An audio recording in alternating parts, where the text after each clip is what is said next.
ہم مسجد آباد نہیں کر رہے ہیں، خاص طور پر ہمارا مذہبی طبقہ مسجدوں سے دور ہے.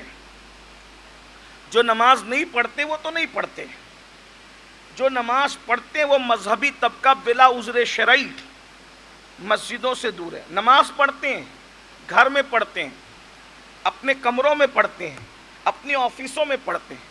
بلا عذر شرعی جماعت اولیٰ کا ترک یا مسجد کی حاضری سے دور رہنا یہ فسق و فجور کی علامت ہے. آپ فتاوی رضویہ اٹھا کر کے دیکھیں، تارک صلاۃ جو عذر کے بغیر مسجد کی جماعت کو چھوڑتا ہے. عذر کیا ہے؟ مسافر ہے. مسافر ہے تو ٹھیک ہے، اجازت ہے کہ آپ جماعت چھوڑ سکتے ہو، کوئی بات. بیمار ہے تو اجازت ہے. اور بھی کچھ صورتیں ہیں عذر کی. لیکن بلا عذر جو جماعت چھوڑے، بلا عذر جماعت چھوڑنے والا ایسا ہی ہے جیسے داڑھی منڈانے والا. آپ کے ساتھ کتنا بھی بڑا ٹائٹل لگا ہوا ہو، آپ خطیب ہے، ادیب ہے، داعی دین ہے، مبلغ اسلام ہے، کچھ بھی ہیں، اگر آپ جان بوجھ کر جماعت چھوڑتے ہیں تو آپ کا شمار داڑھی منڈانے والے کی طرح ہے، آپ کا شمار جھوٹ بولنے والے کی طرح ہے، آپ کا شمار علل اعلان گناہ کرنے والے کی طرح ہے. قصدن تارک صلاۃ اور مسجد سے غیر حاضر رہنے والا اگر چاند کی گواہی دے گا تو اس کی چاند کی گواہی قبول نہیں ہے، وہ فاسق ہے اگر وہ اعلانیہ طور پر جماعت کو ترک کرتا ہے تو. اس لیے کہ جماعت واجب ہے، اور جماعت کا وجوب اللہ رب العزت نے قرآن مقدس میں جو حکم فرمایا اس آیہ کریمہ کے تحت ہے. وَارْكَعُوا مَعَ الرَّاكِعِينَ، اور رکوع کرو رکوع کرنے والوں کے ساتھ. یہ حکم ہے کہ جماعت واجب ہے. اللہ کے رسول علیہ السلام ارشاد فرماتے ہیں اگر لوگوں کو جماعت میں شرکت کرنے کی یعنی جماعت چھوڑنے کا وبال اور عذاب پتہ چل جائے اور لوگوں میں چلنے کی طاقت نہ ہو تو لوگ سرین کے بل گھسیٹتے ہوئے مسجد جائیں لیکن جماعت کو ترک نہ کریں. آج جماعت کی اہمیت، جس قوم کے درمیان نماز کی اہمیت نہیں ہو اس قوم کے درمیان جماعت کی کیا اہمیت ہوگی. آئیے جماعت کی اہمیت پر میں ایک حدیث پڑھوں آپ کے سامنے. جماعت کی اہمیت، ابھی نماز کی اہمیت نہیں، جماعت کی، کیونکہ مسجد کا افتتاح ہے، اس لیے جماعت کی اہمیت میں آپ کے سامنے پیش کر رہا ہوں. اللہ اکبر. جماعت کی اہمیت کیا ہے؟ اللہ کے مسلم شریف کی حدیث ہے، اللہ کے رسول صلی اللہ علیہ وآلہ وسلم ارشاد فرماتے ہیں، آقا کریم صلی اللہ علیہ وآلہ وسلم ارشاد فرماتے ہیں میرا جی چاہتا ہے کہ میں کسی کو کہوں کہ وہ اذان پڑھے، اور کسی کو کہوں کہ میرا جی چاہتا ہے کہ میں کسی کو کہوں کہ وہ نماز پڑھائے. جی چاہتا ہے کسی کو کہوں اذان پڑھے، کسی کو کہوں نماز پڑھائے. اور فرمایا میں بستی میں نکل جاؤں اور ان کے گھروں کو آگ لگا دوں جس گھر کے لوگ جماعت سے نماز پڑھنے کے لیے مسجد میں نہ آئے ہوں.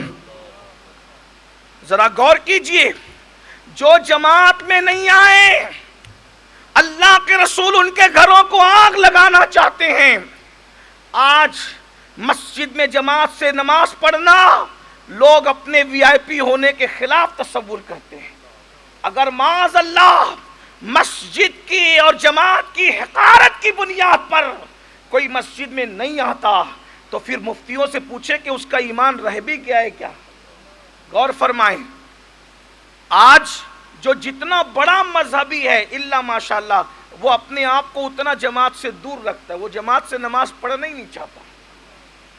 مجھے ڈر لگ رہا ہے کہ جس طریقے سے گرجے بک رہے ہیں اگر مسجدوں کی غیر حاضری یوں ہی رہی تو اللہ نہ کرے مسجدیں ویران ہوگی، مسجدیں ویران ہوگی. اور امام اہل سنت نے فتاوی رضویہ شریف میں لکھا کہ مسجد کی حاضری واجب ہے اور اسلامی شعار میں سے ہے، شعار اسلام میں سے ہے. اب کیا ہو گیا؟ مسجد بالکل بازو میں قریب ہے، پھر بھی لوگ مالدار ہے تو اپنی آفس میں نمازی ہے، حاجی صاحب مسجد کے متولی بھی ہے، نمازی بھی ہے، یہ بتانی سارے ٹائٹل کیا کیا ہے. مسجد کے قریب بھی اندر آفس بنتی، اس میں مصلی رہتا ہے، بہت شوق سے بتاتے حضرت یہاں مصلی ہے، ہم یہی نماز پڑھ لیتے ہیں. یہاں نماز پڑھنا کوئی نماز کیا مطلب ہوا؟ مسجد کے قریب جو نماز گھر میں پڑھی جاتی ہے فقی ابو اللیث فرماتے وہ نماز ہے ہی نہیں. مسجد کا مطلب کیا ہے؟ جو نہیں پڑھتے وہ تو اپنے ایمان کی خیر منائیں، ان کے لیے تو اللہ کے رسول نے فرمایا جس نے جان بوجھ کے نماز چھوڑ دی میں محمد اس سے بیزار ہوں، قیامت کے دن اس کے ساتھ میرا کوئی وعدہ نہیں ہے۔ اللہ کے رسول علیہ السلام نے فرمایا جو نماز میں سستی کرتا ہے، نماز نہیں پڑھتا، قیامت کے دن جب وہ اپنی قبر سے اٹھے گا تو کالے سور اور کالے خنزیر کی شکل میں اٹھے گا۔ لیکن یہاں تو میں ان لوگوں کی بات کر رہا ہوں، خوگرے حمد سے تھوڑا سا گلا بھی سن لے، جماعت میں جو شریک نہیں ہوتے، نماز تو پڑھتے ہیں، آفسوں میں مصلی بنا رکھے مسجدوں کے قریب، یہ فیشن ختم ہونا چاہیے۔ مسجد مسجد ہے، مسجد کی حاضری واجب ہے، جماعت سے نماز پڑھنا واجب ہے، وَرْكَعُوا مَعَ الرَّاكِعِينَ کے تحت۔ اللہ کے رسول فرما رہے میں ان کے گھروں کو آگ لگا دینا چاہتا ہوں جس گھر کے لوگ مسجد میں نماز پڑھنے نہیں آتے۔ دیکھو عذر ہے تو الگ بات ہے، میں عذر کی بات کر رہا ہوں بھائی، بلا عذر نماز جماعت سے نہیں چھوڑی جا سکتی، وہ فاسق ہے۔ جیسے داڑھی منڈانے والا فاسق ہے نا، تو علل اعلان جماعت چھوڑنے والا بھی فاسق ہے۔ بہت آسان نہیں ہے جنت، بہت کٹھن ہے ڈگر پن گٹ کی۔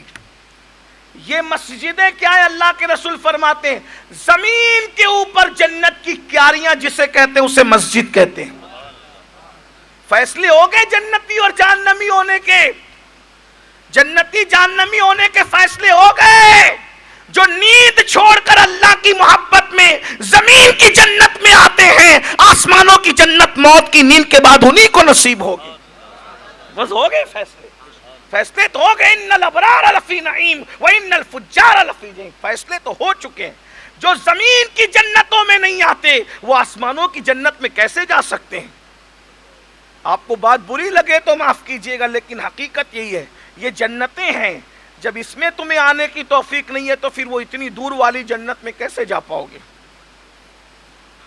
اب آپ کہیں گے ایک طبقہ ایسا بھی تو ہے جو حضور کی توہین کرتا ہے اور وہ بھی نماز پڑھتا ہے۔ میں نے کہا قرآن نے کسی کو چھوڑا نہیں، ان کے لیے بیان کر دیا، فَوَيْلٌ لِّلْمُصَلِّينَ الَّذِينَ هُمْ عَنْ صَلَاتِهِمْ سَاهُونَ، ان کے لیے بھی قرآن بیان کر چکا ہے۔ الَّذِينَ هُمْ يُرَاءُونَ، ان کے لیے بیان کر چکا ہے قرآن، ان کے لیے کہہ چکا عَامِلَةٌ نَاصِبَةٌ تَصْلَىٰ نَارًا حَامِيَةً، ان کے لیے قرآن بیان کر چکا ہے۔ ابھی اس طرف جانے کی کا وقت نہیں ہے، ٹائم میں اختصار ہے، لیکن آپ سے کہتا ہوں سنیو، عاشق رسول کہتے ہیں اپنے آپ کو رسول اللہ فرما رہے ہیں، میں ان کے گھروں کو آگ لگا دینا چاہتا ہوں جس گھر کے لوگ مسجد میں جماعت کے ساتھ نماز پڑھنے نہیں آئے۔ اب یہاں کہ ہم کیا کہتے ہیں، ارے مولانا کیا نماز اور جماعت کی کیا اہمیت بیان کر دی گئی۔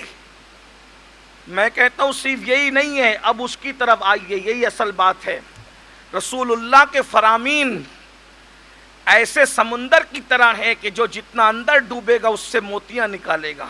میرے امام کہتے ہیں میں قلم نثار تیرے کلام پر ملی یوں تو کس کو زبان نہیں، وہ سخن ہے جس میں سخن نہ ہو، وہ بیاں ہے جس کا بیان نہیں۔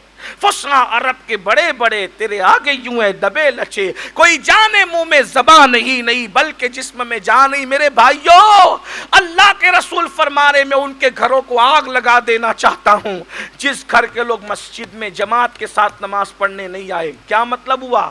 اس حدیث کو سمجھنا ہے تو دوسری حدیث کا سہارا لینا پڑے گا۔ کیا ام المومنین سیدہ عائشہ صدیقہ فرماتی ہیں کہ اللہ کے رسول کی چاہت کو پورا کرنے میں اللہ بہت جلدی کرتا ہے، اللہ کے رسول کی چاہت کو پورا کرنے میں اللہ بہت جلدی کرتا ہے۔